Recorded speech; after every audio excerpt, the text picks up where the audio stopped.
Conclusion. If my history be judged useful by those who desire an exact knowledge of the past as an aid to understanding the future, which in the course of human affairs must resemble, if it does not reflect it, I shall be content. Thucydides, History of the Peloponnesian War. Having taught at Harvard for 5 decades, I have seen thousands of bright students and professors come and go, hundreds who seemed destined for greatness disappointed, yet hundreds more with fewer advantages soared. First impressions often fail, and trajectories take unanticipated twists and turns. Henry Kissinger is an apt example. When I began graduate studies at Harvard in 1964, he was my advisor. Kissinger was born to Jewish parents in a small town in Germany, escaped the Nazis by coming to the United States, enlisted in the American Army, was enabled by the GI Bill to go to Harvard, and eventually became a professor. Was he destined to one day become America's national security advisor who, with Nixon, engineered the opening to China? Anyone harboring such a thought in 1940 or 1950 would have been out of his mind. So, too, with Bill Gates, who dropped out of Harvard after 2 years to pursue his passion for computing that became Microsoft. Or Mark Zuckerberg, an indifferent student who spent most of his time creating an online tool for dorm mates to stay in touch that exploded to become Facebook. How should we understand these outcomes? The great Greek playwrights like Sophocles, whose tragedies dominated the literary landscape in ancient Greece, thought fate was the answer. In their drama, the gods scripted Oedipus to kill his father and marry his mother. From his assigned role there was no escape. But Thucydides disagreed. He had a distinctly different concept of human affairs. Indeed, he defined a new discipline of history in which men, not gods, were the chief actors. Destiny dealt the hands, but men played the cards. His history provides a factual record of the choices Pericles and his fellow Athenians made of their own free will. Different choices would have produced different results. Indeed, his purpose in reconstructing the assembly debate was to teach future statesmen not to accept their fate, but to make wiser choices. Athenians did not have to go to war with Sparta in 430 BC. In fact, almost half the assembly voted against the alliance that led to war. Could the same Pericles who negotiated the 30 years peace not have foreseen the conflict between Corinth and Corcyra and taken action to defuse it before it spiraled into war? In the aftermath of World War I, the Kaiser's Chancellor Bethmann Hollweg tried to escape responsibility for his actions by claiming that war between Germany and Britain was in the cards. But dealt the same hand, a savvier statesman like Bismarck might have found a way to sustain Germany's secret alliance with Russia, or perhaps even forge an alignment with Britain to stave off conflict. In 1936, Hitler violated the Treaty of Versailles and threatened Europe by remilitarizing the Rhineland. Had Britain and France sent a division of troops to enforce the treaty, as Churchill advocated vigorously at the time, German troops would have retreated. The German generals who had strongly opposed Hitler's reckless move could have overthrown him, and World War II might never have happened. The Cuban Missile Crisis presents the starkest counterfactuals of all, and the lessons most relevant for the current U.S. China dilemma. From the record of the steps the U.S. and the Soviet Union took, it is not difficult to identify a dozen paths that could have easily ended with nuclear weapons exploding in Washington or Moscow. For example, a Turkish or German NATO pilot in an F-100 fighter bomber loaded with nuclear bombs could have on his own initiative by mistake or madness flown to Moscow and dropped his payload. A Soviet submarine with live nuclear warheads in the Caribbean almost mistook U.S. anti-submarine operations as an all-out attack. That commander required no further authorization or code from Moscow to launch his weapons against American cities. To attempt to manage this inescapable risk of a nuclear confrontation, Kennedy repeatedly overrode the urgings of his advisors, choosing instead to give Khrushchev more time to consider, adapt, and adjust. Thus, when an American U-2 spy plane was shot down over Cuba on the final Saturday of the crisis, Kennedy postponed a retaliatory attack in order to attempt a final diplomatic ploy. In doing so, he crafted a unique political cocktail that consisted of a public deal, a private ultimatum, and a secret sweetener, all in defiance of the advice from most members of his National Security Council. If Khrushchev agreed to withdraw the missiles from Cuba, which he had claimed were necessary to defend Cuba from an American invasion, the U.S. would pledge not to invade the island. The private ultimatum gave Khrushchev 24 hours to respond, after which the U.S. threatened air strikes to eliminate the missiles. And the secret sweetener insisted that while there could be no quid pro quo, if the Soviets withdrew their missiles from Cuba, the U.S. missiles in Turkey would be gone within 6 months. JFK knew that proactive steps to avert such standoffs could come at a high price, including compromising on politically sensitive issues and postponing initiatives that, while not essential, were nonetheless important. but he concluded that the price was worth paying. In his words, the enduring lesson of the Cuban Missile Crisis was, above all, while defending our own vital interests, nuclear powers must avert confrontations that force an adversary to choose between a humiliating retreat and nuclear war. To make similarly wise choices, U.S. leaders will need to muster a combination of hard thinking and harder work. They can begin with 4 core ideas. Clarify vital interests. Defending America's vital interests depends first on defining them. To prioritize everything is to prioritize nothing. Yet this is Washington's natural reflex. In a struggle as epic as the one between China and the United States, American leaders must distinguish the vital from the vivid. For example, is maintaining U.S. primacy in the Western Pacific truly a vital national interest? Would Americans bear any burden to keep China from seizing islands in the South China Sea, or even from reclaiming Taiwan? These are not rhetorical questions. Geopolitical projects or even responses to crises decoupled from national priorities are bound to fail. The German philosopher Nietzsche taught us that the most common form of human stupidity is forgetting what one is trying to do. In thinking clearly about America's role in the world, we cannot improve on the wise men's Cold War imperative. As noted in Chapter 9, that means preserving the U.S. as a free nation with our fundamental institutions and values intact. That does not require defending every claim made by the Philippines or Vietnam in the South China Sea. It does not even require defending the Philippines. But it does require avoiding nuclear war with China. Understand what China is trying to do. Applying the logic of Kennedy's counsel, U.S. leaders must also better understand and appreciate China's core interests. In spite of his hardline rhetoric, when confronted directly, Khrushchev concluded that he could compromise on nuclear arms in Cuba. Likewise, the infamous ideologue Mao proved adept at giving ground when it served China's interests. Xi and Trump both begin with maximalist claims. But both are also dealmakers. The more the U.S. government understands China's aims, the better prepared it will be to resolve differences. The problem remains psychological projection. Even seasoned State Department officials too often mistakenly assume China's vital interests mirror America's own. They would be wise to read Sun Tzu. If you know the enemy and know yourself, you need not fear the result of 100 battles.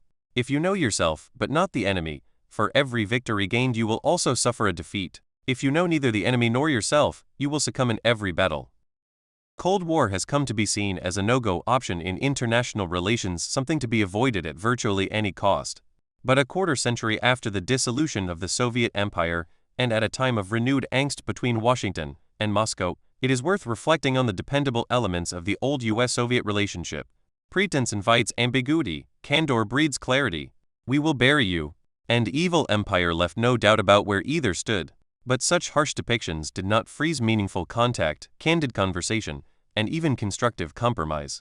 If anything, these claims freed leaders to pursue negotiations from the safety of the moral high ground. China and the U.S. would be better served not by passive-aggressive should diplomacy calling on the other to exhibit better behavior or by noble-sounding rhetoric about geopolitical norms, but by unapologetically pursuing their national interests. In high-stakes relationships, predictability and stability, not friendship, matter most. The U.S. should stop playing let's pretend. As we saw in Chapter 1, many in the United States have been pretending that China's rise is not as spectacular as it really is. They have also been pretending about the raison d'etre for China's focus on economic growth. Yes, the Communist Party's survival depends on high rates of growth. But China's emergence as the number one power in Asia, and its aspiration to be number one in the world, reflects not just the imperative of economic growth, but also a supremacist worldview bound up in Chinese identity. In his letter to My Children, Whittaker Chambers uncovered what he felt was the philosophical driver of revolutionary communism. It is the great alternative faith of mankind. It is the vision of man's mind displacing God as the creative intelligence of the world. It is the vision of man's liberated mind, by the sole force of its rational intelligence, redirecting man's destiny and reorganizing man's life and the world. Asterisk.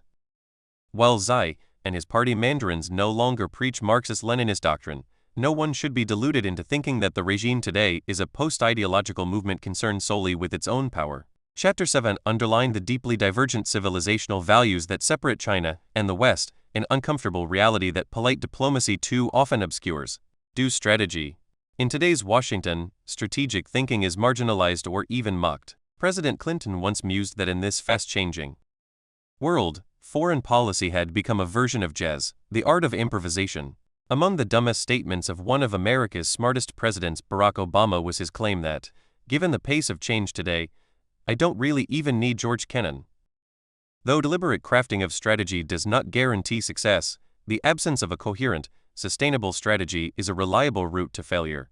Policymakers in Washington today often do not even pretend to take strategy seriously. Instead, addressing challenges posed by China, Russia, or Islamic jihadism, they say, our lines of effort are. Official national security strategy documents are ignored. Over the past decade, I have yet to meet a senior member of the U.S. national security team who had so much as read the official national security strategies. Thus, instead of NSC 68, or the Reagan administration's revision, NSDD 75, what guides the Washington agenda on China today are grand, politically appealing aspirations with a list of assorted actions attached. In each case, a serious strategist would judge the stated objective unachievable by any level of undertaking the U.S. can reasonably mount. Current efforts are thus bound to fail. On China, American policy essentially seeks to cling to the status quo, the Pax Americana established after World War II. Washington repeatedly, and accurately, reminds the Chinese that this has allowed the longest peace and largest increase in economic well-being Asian nations and specifically China have ever seen. But that status quo cannot be sustained when the underlying economic balance of power has tilted so dramatically in China's favor. So America's real strategy, truth be told, is hope.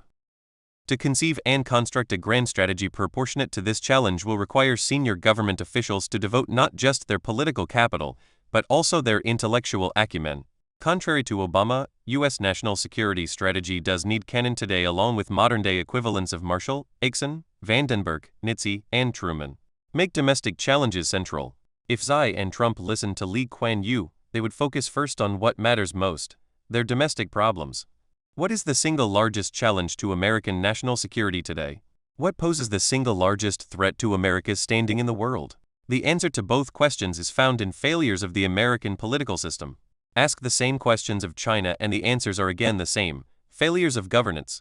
Honest observers in both societies are increasingly recognizing that neither decadent democracy nor responsive authoritarianism is fit for meeting the 21st century's severest tests. I am a congenital optimist about America, but I worry that American democracy is exhibiting fatal symptoms.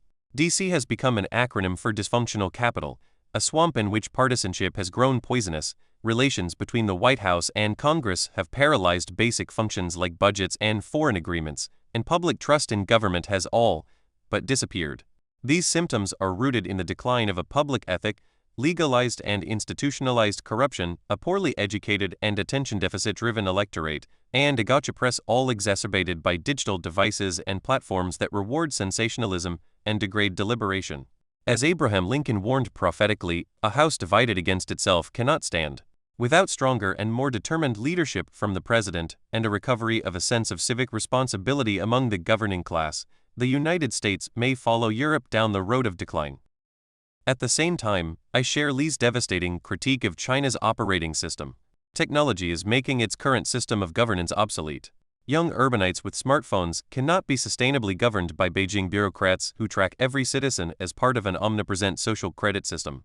Lee identified an array of handicaps China will not easily change: the absence of the rule of law, excessive control from the center, cultural habits that limit imagination and creativity, a language that shapes thinking through epigrams, and 4,000 years of texts that suggest everything worth saying has already been said, and said better by earlier writers, and an inability to attract and assimilate talent from other societies in the world. His prescription was not American-style democracy, which he thought would lead to China's collapse, but a recovery of traditional Mandarin virtues in a government with a strong leader. On that front, Xi's value-centered nationalism may help restore integrity to a Chinese OS that has been hollowed out by rank materialism. To extend the digital metaphor, both rivals must also reconsider the fitness of their apps for the 21st century. In his book Civilization, Niall Ferguson identifies 6 killer apps, ideas, and institutions that drove the extraordinary divergence in prosperity between the West and the rest of the world after 1500. These are competition, the scientific revolution, property rights, modern medicine, consumer society, and work ethic. While noting China's great reconvergence with the West since 1970, Niall wonders if China can sustain its progress without killer app number 3, secure private property rights. I worry that the American work ethic has lapsed into mediocrity, while its consumer society has become decadent. If the leaders in each society grasped the seriousness of the problems it faced on the home front and gave them the priority they deserved, officials would discover that devising a way to share the 21st century in Asia was not their most serious challenge. Will they recognize this reality? Will either or both nations summon the imagination and fortitude to meet their domestic challenges? If they do so, will they be skillful enough to secure their vital interests without stumbling to war? Statesmen seeking to do so will find no better place to start than in rereading Thucydides' history of the Peloponnesian War. Will they succeed? If we only knew. We do know, however, that Shakespeare was right. Our destiny lies not in our stars, but in ourselves.